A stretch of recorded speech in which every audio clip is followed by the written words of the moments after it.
11367 dari kelas hukum pidana E. Assalamualaikum warahmatullahi wabarakatuh. Perkenalkan, nama saya Muhammad Fahmi Abdillah, NIM 2019 10 11 03 11 350, kelas hukum pidana E.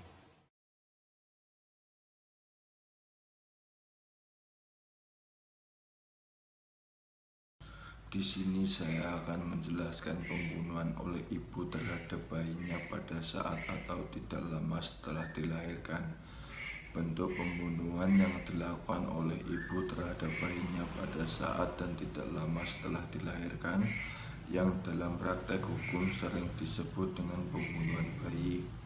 Pembunuhan bayi ada dua macam, yaitu pembunuhan bayi yang tidak dilakukan dengan berencana atau pembunuhan bayi biasa pasal 341 KUHP. Rumusan dari pasal 341 KUHP yaitu seorang ibu yang karena takut akan ketahuan melahirkan bayi pada saat bayi dilahirkan atau tidak lama kemudian dengan sengaja menghilangkan nyawa anaknya dipidana karena membunuh bayi sendiri. Pidana paling lama 7 tahun. Apabila rumusan itu dirinci, maka akan terdiri dari unsur-unsur, yaitu unsur objektif terdiri dari bertindak seorang ibu, perbuatannya menghilangkan nyawa, objeknya adalah nyawa bayinya, waktunya pada saat bayi dilahirkan dan tidak lama setelah bayi dilahirkan, motifnya karena takut diketahui melahirkan. Unsur subjektif adalah dengan sengaja.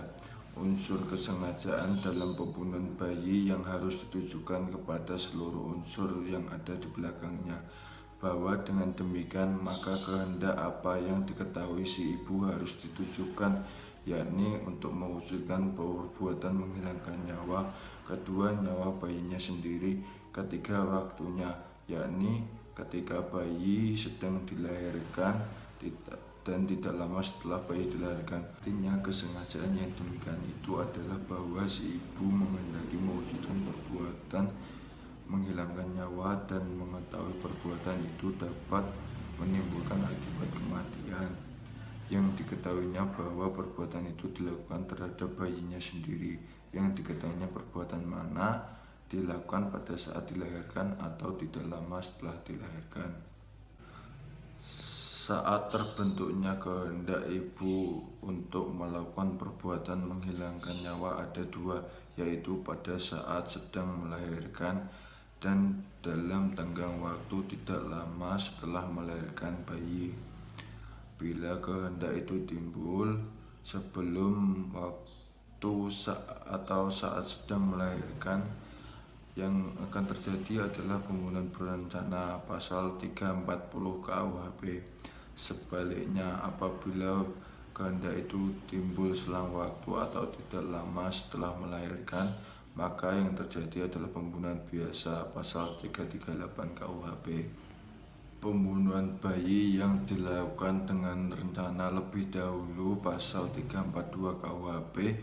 Pembunuhan seorang ibu terhadap bayinya pada saat atau tidak lama setelah dilahirkan dapat dengan direncanakan terlebih dahulu diatur dalam pasal 342 KUHP, yang rumusannya adalah seorang ibu yang untuk melaksanakan keputusan kehendak yang telah diambilnya karena takut akan ketahuan ia akan melahirkan bayi pada saat bayi dilahirkan atau tidak lama kemudian dengan sengaja menghilangkan nyawa bayinya sendiri, dipidana karena pembunuhan bayinya sendiri dengan direncana pembunuhan paling lama 9 tahun.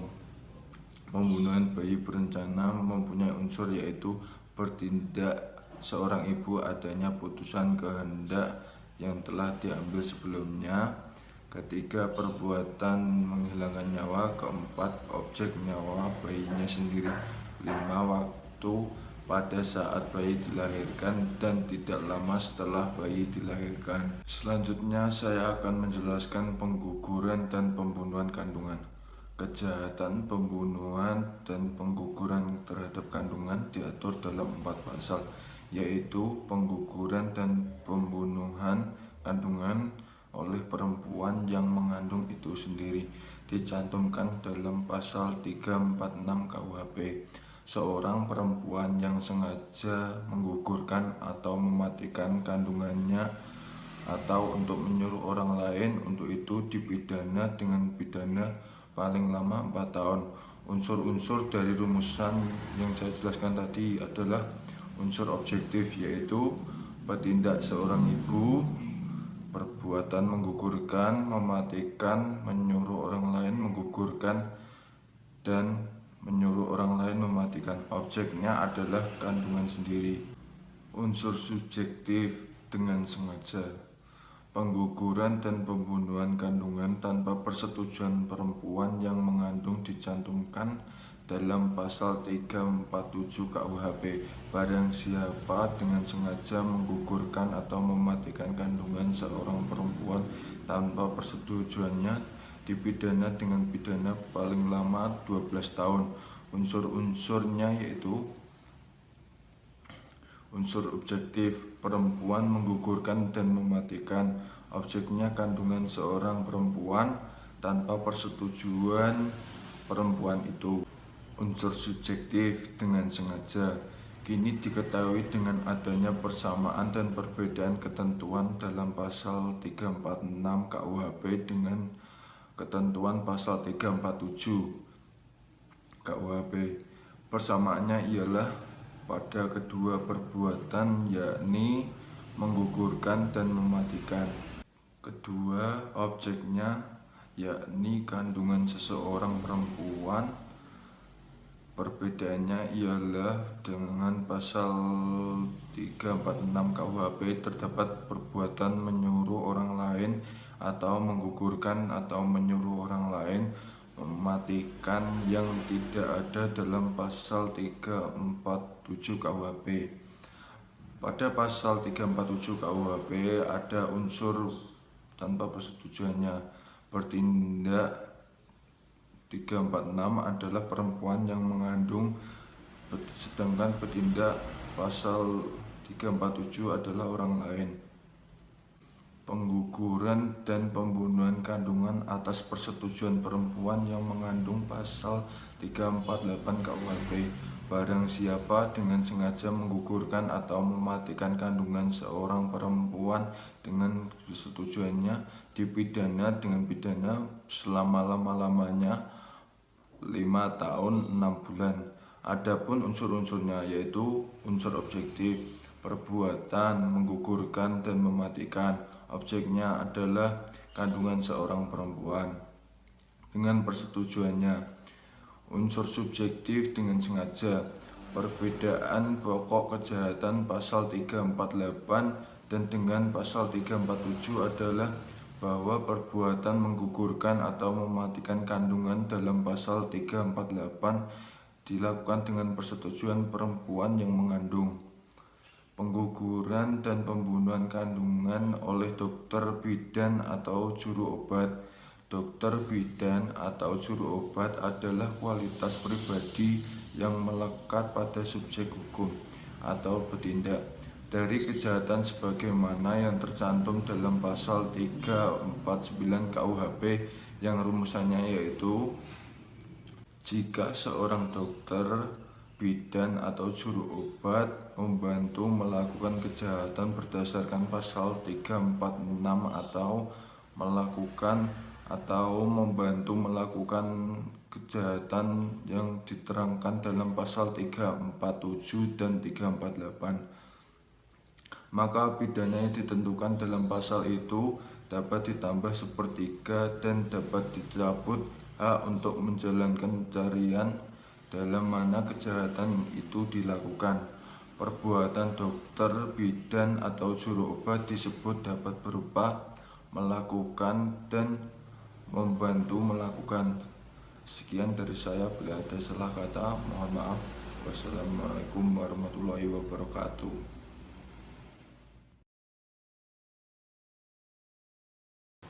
Di dalam video ini saya akan memaparkan sedikit materi tentang kejahatan terhadap tubuh. Dibentuknya kejahatan terhadap tubuh manusia ini ditujukan bagi perlindungan kepentingan hukum kepentingan hukum atas tubuh dari perbuatan berupa penyerangan atas tubuh atau bagian tubuh yang mengakibatkan rasa sakit atau luka, bahkan karena luka yang sedemikian rupa pada tubuh dapat menimbulkan kematian. Tindak pidana penganiayaan atau mishandling itu diatur dalam pasal 351 KUHP. Penganiayaan adalah kesengajaan menimbulkan rasa sakit atau menimbulkan luka pada tubuh orang lain. Dengan demikian, untuk menyebutkan seseorang itu telah melakukan penganiayaan terhadap orang lain, maka orang tersebut harus mempunyai suatu kesengajaan untuk menimbulkan rasa sakit pada orang lain, menimbulkan luka pada tubuh orang lain, atau merugikan kesehatan orang lain. Bentuk-bentuk kejahatan terhadap tubuh dibedakan menjadi dua dengan dasar kesalahan, yakni kejahatan terhadap tubuh karena kelalaian dan kejahatan terhadap tubuh dengan sengaja. Kejahatan terhadap tubuh dengan sengaja dibedakan lagi menjadi 6, yaitu penganiayaan biasa, 2 penganiayaan ringan, 3 penganiayaan berat, 4 penganiayaan berencana, 5 penganiayaan berat berencana, dan yang keenam adalah penganiayaan terhadap orang-orang berkualitas tertentu dengan cara tertentu yang memberatkan. Kejahatan terhadap tubuh dengan sengaja yang pertama yaitu penganiayaan biasa. Penganiayaan biasa yang dapat disebutkan juga dengan penganiayaan bentuk pokok diatur dalam pasal 351 KUHP. Berdasarkan sejarah pembentukan dari pasal 351 KUHP, penganiayaan diartikan sebagai perbuatan yang dilakukan dengan sengaja untuk menimbulkan rasa sakit atau luka pada tubuh orang lain. Menurut doktrin, penganiayaan mempunyai unsur-unsur sebagai berikut: adanya rasa sakit, adanya perbuatan, dan adanya akibat perbuatan yang dituju, yakni rasa sakit pada tubuh dan luka pada tubuh. Bentuk-bentuk kejahatan terhadap tubuh yang dengan sengaja nomor 2 yaitu penganiayaan ringan. Penganiayaan ringan diatur dalam pasal 352 KUHP. Di dalam pasal tersebut terdapat batasan-batasan penganiayaan ringan yang sebagai berikut, yaitu bukan berupa penganiayaan berencana, bukan penganiayaan yang dilakukan oleh terhadap ibu atau bapaknya yang sah, istri atau anaknya, oleh terhadap pegawai negeri yang sedang atau karena menjalankan tugas yang sah, dengan memasukkan bahan yang berbahaya bagi nyawa atau untuk dimakan, untuk diminum, tidak menimbulkan penyakit atau halangan untuk menjalankan pekerjaan, jabatan atau pencaharian. Contoh kasus yakni A memukul tangan kanan B 3 kali dan B merasakan sakit tetapi bisa melakukan aktivitas seperti biasa. Bentuk kejahatan terhadap tubuh yang dengan sengaja yang nomor 3 yaitu penganiayaan berencana. Kejahatan yang dirumuskan pasal 353 KUHP dalam praktik hukum diberi kualifikasi sebagai penganiayaan berencana. Oleh sebab terdapatnya unsur direncanakan lebih dulu sebelum perbuatan dilakukan. Direncanakan lebih dulu ini adalah bentuk khusus dari kesengajaan dan merupakan alasan pemberat pidana pada penganiayaan yang bersifat subjektif dan yang juga terdapat pada pembunuhan berencana. Di dalam pasal 353 disebutkan ayat 1, penganiayaan dengan rencana lebih dulu dipidana dengan pidana penjara paling lama 4 tahun. Ayat 2, jika perbuatan itu menimbulkan luka-luka berat, yang bersalah dipidana dengan pidana penjara paling lama 7 tahun. Ayat ketiga, jika perbuatan itu mengakibatkan kematian, yang bersalah dipidana dengan pidana penjara paling lama 9 tahun. Bentuk kejahatan terhadap tubuh yang dengan sengaja nomor 4 yaitu penganiayaan berat. Penganiayaan berat diatur dalam pasal 354 KUHP yang rumusannya sebagai berikut. Ayat 1. Barang siapa sengaja melukai berat orang lain dipidana karena melakukan penganiayaan berat dengan pidana penjara paling lama 8 tahun. Ayat 2. Jika perbuatan itu mengakibatkan kematian, yang bersalah dipidana dengan pidana penjara paling lama 10 tahun. Pada penganiayaan berat mempunyai unsur-unsur sebagai berikut. Kesalahannya yaitu kesengajaan, perbuatan melukai berat, objeknya tubuh orang lain, akibatnya luka berat. Bentuk kejahatan terhadap tubuh dengan sengaja nomor 5 yaitu penganiayaan berat berencana. Penganiayaan berat berencana dimuat dalam pasal 355 KUHP yang rumusannya adalah sebagai berikut. Ayat 1. Penganiayaan berat yang dilakukan dengan rencana terlebih dahulu dipidana dengan pidana penjara paling lama 12 tahun. Ayat 2. Jika perbuatan itu menimbulkan kematian, yang bersalah dipidana dengan pidana penjara paling lama 15 tahun. Dipandang dari sudut untuk terjadinya penganiayaan berat berencana ini, maka kejahatan ini adalah berupa bentuk gabungan antara penganiayaan berat dengan penganiayaan berencana. Dengan kata lain, suatu penganiayaan berat yang terjadi dalam penganiayaan berencana. Kedua, bentuk penganiayaan ini harus terjadi secara bersama, maka harus terpenuhi baik unsur penganiayaan berat maupun unsur penganiayaan berencana. Bentuk kejahatan terhadap tubuh dengan sengaja yang terakhir yaitu penganiayaan terhadap orang-orang berkualitas tertentu atau dengan cara tertentu yang memberatkan. Penganiayaan ini diatur dalam pasal 358 KUHP. Pasal ini digunakan dalam hal terjadi penyerangan atau perkelahian yang dilakukan oleh beberapa orang yang mengakibatkan ada orang luka parah atau mati. Akan tetapi tidak diketahui siapa orang yang melukai parah atau membunuh orang itu. Bila dapat dibuktikan atau diketahui siapa di antara orang yang tersebut yang menyebabkan kematian atau luka-luka, maka pada orang tersebut dikenakan pula pasal terkait. Contoh kasus seperti A, B, dan C menyerang D. D dikabarkan meninggal, ternyata yang menyebabkan kematian D adalah A. Maka ABC telah melakukan tindak pidana penyerangan sebagaimana yang diatur dalam pasal 358 dan terhadap A juga diterapkan pasal pembunuhan. Kejahatan terhadap tubuh karena kelalaian diatur dalam pasal 360 KUHP yang sebagaimana ayat 1, barang siapa karena kesalahannya atau kealpaannya menyebabkan orang lain mendapatkan luka-luka berat dipidana dengan pidana penjara paling lama 5 tahun atau pidana kurungan paling lama 1 tahun. Ayat 2.